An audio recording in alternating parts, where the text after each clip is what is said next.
안녕하세요. 로이 아빠입니다. 오늘도 우리 친구들에게 지혜의 보물창고 탈무드에서 재미있는 이야기 몇 가지 꺼내어 들려드리도록 할게요.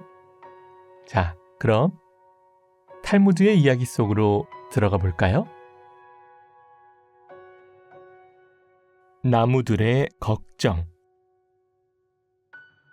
쇠가 처음으로 만들어졌을 때 이 세상 모든 나무들은 두려움과 걱정에 떨었습니다. 얘들아, 쇠라는 것이 우리 나무들의 몸을 찍어서 우리를 아프게 할지도 몰라.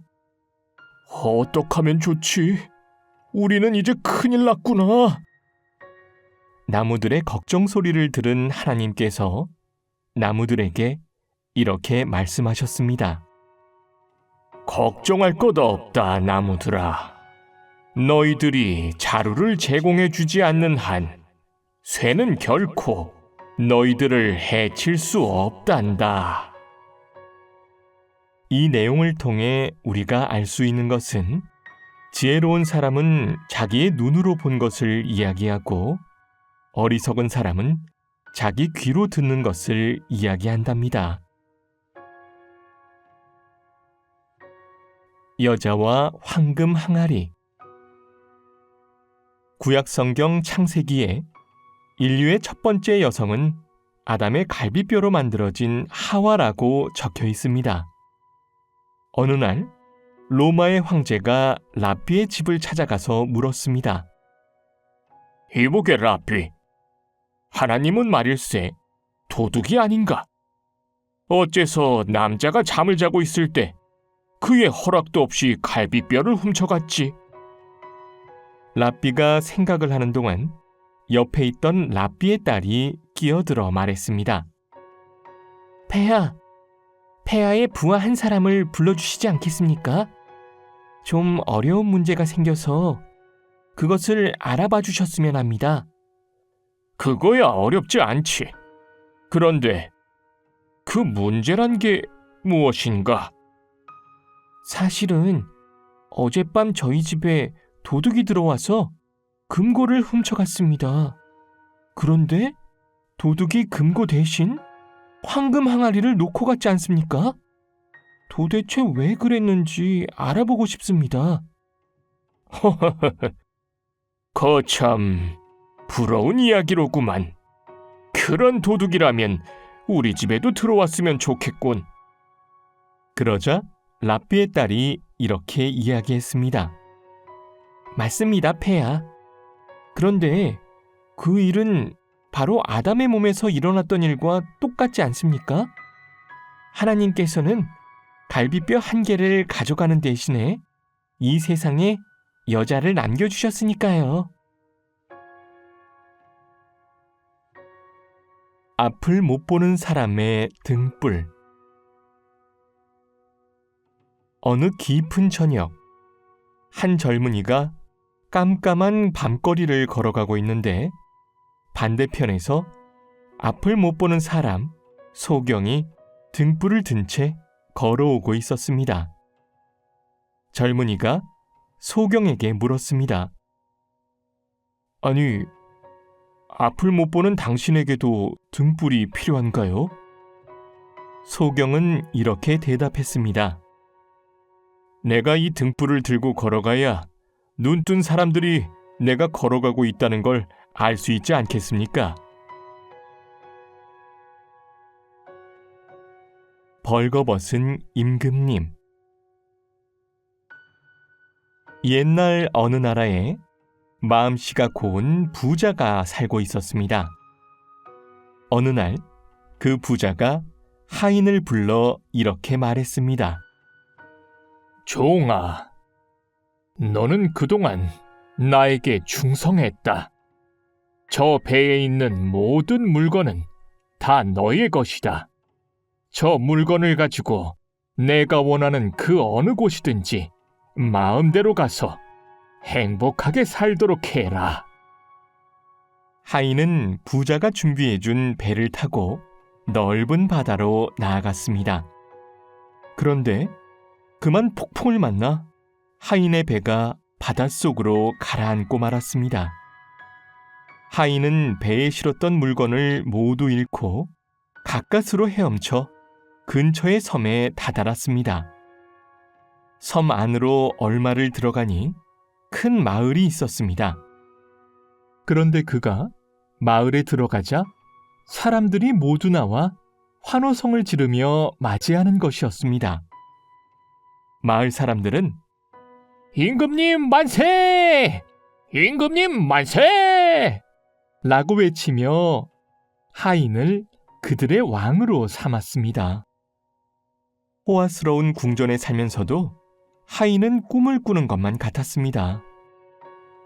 여기에서 내가 임금님처럼 살게 되다니 이게 대체 무슨 일이지? 하루는 임금이 된 종이 궁전을 지나다니는 한 젊은이에게 물었습니다. 이게 도대체 어떻게 된 일인가?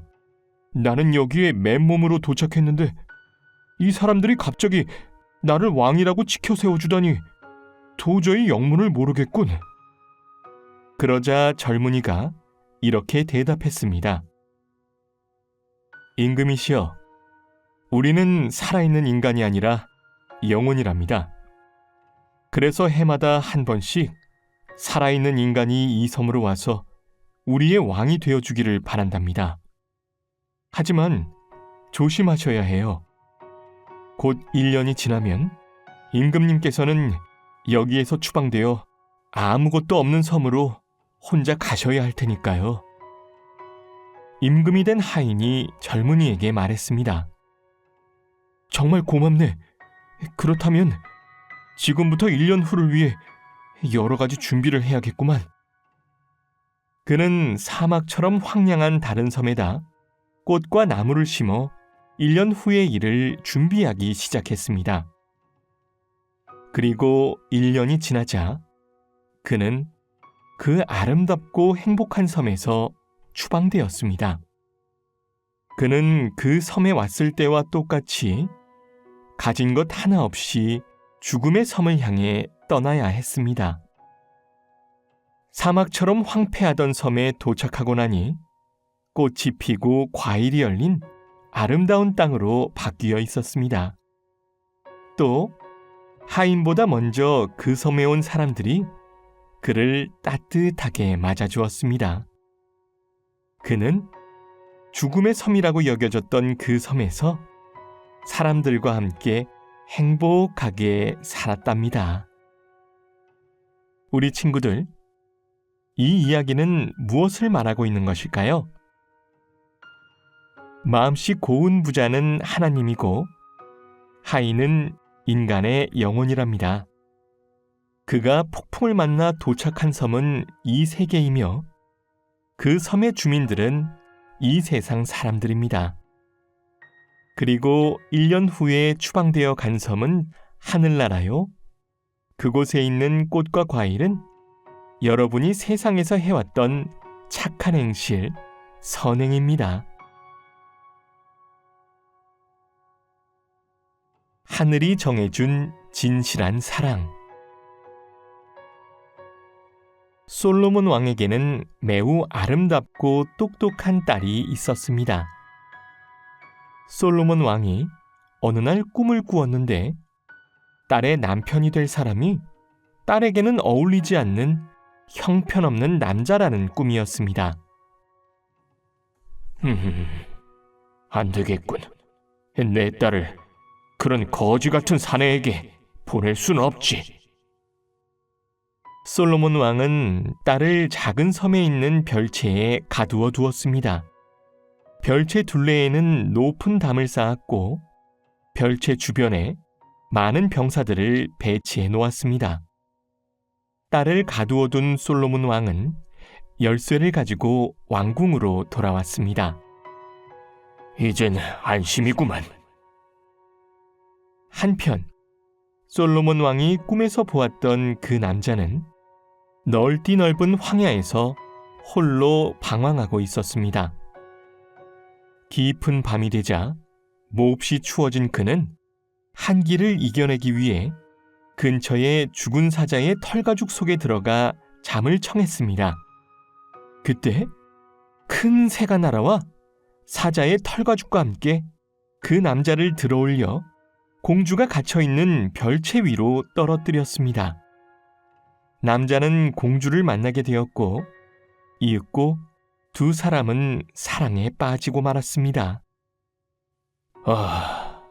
진실한 사랑은 내가 막으려 해도 막을 수가 없구나. 별채에 있는 공주의 소식을 들은 솔로몬 왕은 이렇게 생각했습니다. 진실한 사랑은 모든 것을 초월하고 모든 것을 이겨낼 수 있답니다.